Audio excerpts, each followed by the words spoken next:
ऋषभ पंत की wicket keeping से लेकर के अंशुल कंबोज के डेब्यू तक टीम इंडिया के सामने बहुत सारी परेशानी, बहुत सारे सब्स्टिट्यूट ऑप्शन, क्योंकि बैक टू बैक इंजरीज आ गई और इतना हो गया कि आपको एक लड़का बाहर से बुलाना पड़ा और अंशुल कंबोज आ गए टीम में। लेकिन क्या वो डेब्यू करेंगे, नहीं करेंगे, इस तरह के बहुत सारे सवाल चल रहे थे। बट शुभमन गिल ने आकर के इन सारे सवालों के जवाब दे दिए। ऋषभ पंत की अपडेट दे दी कि ऋषभ पंत जो है वो विकेट कीपिंग करेंगे या नहीं करेंगे। ध्रुव जुरेला क्या अपडेट है और उनके साथ साथ अंशुल कंबोज के बारे में बात की। सबसे पहले ऋषभ पंत के बारे में बात करेंगे, क्योंकि ऋषभ पंत एक बहुत इंपॉर्टेंट फैक्टर थे। देखो, वो इंजर्ड होने के बाद भी उन्होंने रन्स किए थे 70s में, अगले इनिंग में उतना कुछ खास नहीं कर पाए थे। बट यस, ये बात तय है कि ऋषभ का मामला इसलिए बड़ा हो रहा था बिकॉज भैया अगर वो विकेट कीपिंग नहीं करेंगे तो आपको ध्रुव जुरेल को एंट्री देनी ही पड़ेगी, बिकॉज एक विकेट कीपर बैट्समैन आपको रखना पड़ेगा। अगर ऋषभ विकेट कीपिंग करते हैं तो तब भी आप ध्रुव को अंदर रख सकते हो, बट आपके पास ऑप्शन हुआ कि चलो ठीक है, ध्रुव जुरेल को रखें या किसी और बैट्समैन को भी ट्राई कर सकते हैं, तो आप रिस्ट्रिक्ट नहीं हो रहे थे। बट अच्छी खबर यह है कि ऋषभ पंत जो है वो पूरी तरह से फिट एंड फाइन है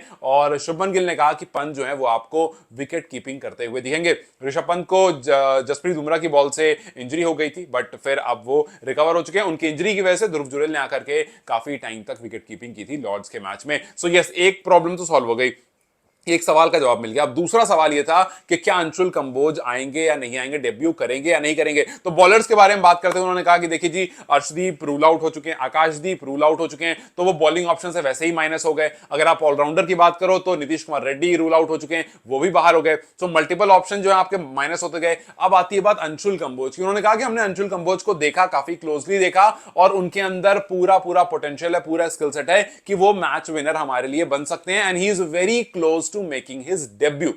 मैंने आपको पिछली वीडियो में कहा था कि भाई किस्मत किस्मत की बात है, वो किसकी चमकेगी ये नहीं पता, कुलदीप की चमकेगी या किसकी, लेकिन अभी ऐसा लग रहा है कि कुलदीप की नहीं चमकने वाली है। पिछले 2 दिन से इस बारे में बात कर रहे हैं कि यार कुलदीप आएंगे या नहीं आएंगे, और अभी फिलहाल जितना पूरा का पूरा इनका प्रेस कॉन्फ्रेंस था और एक दो और लोगों की बातें जो वहां पर मौजूद है उनको देख करके ऐसा लग रहा है कि कुलदीप का मामला थोड़ा मुश्किल है, और 3 पेसर और 2 स्पिनर के साथ टीम इंडिया उतरने वाला है। जो 3 पेसर होगा, जसप्रीत बुमराह, मोहम्मद सिराज, मोस्ट प्रोबेबली अंशुल कंबोज, क्यों हालांकि गिल ने कहा कि भैया हम कॉल लेंगे फाइनल प्रसिद्ध कृष्णा और अंशुल कंबोज पर, लेकिन आप कंबोज को काफी क्लोज समझिए कि वो डेब्यू करने काफी क्लोज है। आई नो कि जब इस तरह के जवाब सुनते हो तो आपको लगता है कि यार सीधा सीधा बता दो ना कि कृष्णा खेलेंगे या फिर कंबोज खेलेंगे। और जिस तरह से सिराज ने आकर के बता दिया था, जब सिराज से पिछले कॉन्फ्रेंस में पूछा गया था कि जस्सी भाई बुमराह खेलेंगे, तो हाँ जस्सी भाई तो खेल रहे हैं यार, उनका टेंशन नहीं है, तो वो एकदम क्लियर साफ साफ आकर बता दिया था। बट यहां पर कुछ डिप्लोमेटिक सा जवाब और थोड़ी सी उन्होंने ऐसा 50-50 रखा कि you never know, last time में अगर कुछ प्लान चेंज करना होगा तो। बट जैसा लग रहा है देख करके वो ये कि अंशुल कंबोज जो हैं वो एंट्री करने वाले हैं। आप सोचो, किस्मत इसको कहते हैं यार। हरियाणा से सीधा कॉल अप होता है क्योंकि दो प्लेयर इंजर्ड हो जाते हैं। और आप अर्शदीप का सोचो, अगर अर्शदीप की फिंगर में चोट नहीं लगती तो अर्शदीप खेल रहे होते, कोई बिना डाउट के, without a shadow of doubt Arshdeep यहां पर आ चुके होते। आपके पास एक और नई बॉल से गेंदबाजी करने वाले एक लेफ्ट आर्म पेसर मिल जाता तो आपके पास एक और ऑप्शन आ जाता। लेकिन किस्मत की बात है, जो लड़का बाहर बैठा था, दूसरे देश में अपने देश में बैठा था, उसको दूसरे देश में जाना पड़ा क्योंकि 2 प्लेयर जो है वो यहां इंजर्ड हो गए। सो यस, कंबोज का काफी हद तक क्लोज लग रहा है that he will make the debut. So Kamboj का समझ लो क्लियर, दूसरा ऋषभ पंत का समझ लो क्लियर, क्योंकि ऋषभ पंत भी जो है वो आप यहां पर एंट्री करेंगे। एक खिलाड़ी है जिसको लेकर के बड़ा मामला फंसा हुआ। अब दो स्पिनर मैंने कहा था, एक जडेजा है और दूसरा वॉशिंगटन सुंदर है। फिलहाल की जो ये स्टोरी लग रही है वो यही लग रही है। अच्छा, अब बात करें अगर करुण नायर की, क्योंकि एक वो प्लेयर है जिसको लेकर के थोड़ा सा मामला जो है वो अभी तक ऐसा डाइसी सा लग रहा है। और वहीं अगर आप देखोगे एक्सपर्ट्स की तरफ तो काफी लोग का मानना है कि एक और मौका उनको दे दिया जाए। जैसे आकाश चोपड़ा को मैं सुन रहा था, उन्होंने कहा कि यार देखो इसके बाद ना उनको मौका मिलेगा ना। ये बहुत ऑब्वियस सी बात है कि अगर यहां पर उनको हटा दिया गया तो फिर अगली किसी सीरीज में उनको मौका नहीं मिलेगा, ये फाइनल हो जाएगा उनका।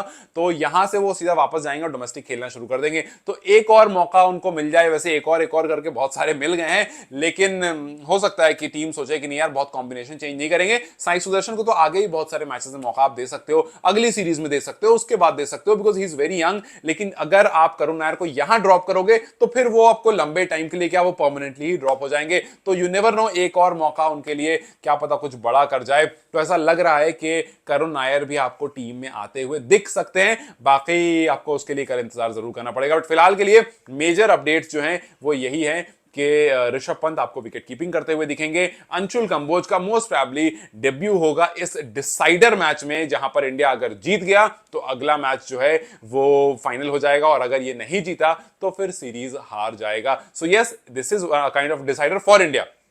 इंग्लैंड के लिए उतनी टेंशन नहीं, इंग्लैंड अगर हार जाता है तो उसके पास अगला मैच फिर भी मौका बना हुआ है। इंडिया के लिए टेंशन, इंडिया हार जाता है तो फिर प्रॉब्लम ज्यादा बढ़ जाएगी। अब देखना यह है कि शुभमन गिल, जिन पर सवाल बहुत सारे हो रहे हैं, शुभमन गिल की कप्तानी को लेकर के बहुत सारी बातें हो रही हैं और होंगी भी, अगर यहां से कम बैक कर लिया तो समझ लो ओडीआई का कैप्टन बन गया, एकदम आपको लिखित में आ जाएगा। और अगर नहीं कर पाए तो फिर वो थोड़ा सा मामला ऐसा डाइसी होगा, हो सकता है थोड़ा डिले हो जाए, या फिर हो सकता है कि कॉल उस पर भी आ जाए एक आध दो मैच के बाद। बट यस, ये बहुत क्रूशल, बहुत इंपॉर्टेंट टाइम है खुद शुभमन गिल के लिए कि एक ऐसी टीम और एक ऐसा टेम्परामेंट तैयार करें जो जा करके मैनचेस्टर में इस मैच को जीत करके आ जाए। अब देखना यह होगा किस तरह का डोमिनेशन होता है, क्या एक बार फिर से हमें बैटिंग वाला डोमिनेशन दिखेगा या फिर गेंदबाजी वाला, बिकॉज ये वाली जो पिच है यहां पेसर्स को हल्की सी ग्रासी है, पेसर्स को मदद मिलेगी और हो सकता है कि बुमराह, सिराज और अंशुल कंबोज मिल करके इंग्लैंड को परेशान कर दें। खैर वो तो मैच पता चलेगा, लेकिन फिलहाल के लिए ये रही अपडेट। आपको क्या लगता है, what do you think as per you, क्या बेस्ट प्लेइंग 11 होगी, मुझे कमेंट सेक्शन में जरूर बताएं। Till then you guys take care, I will see you very soon, bye.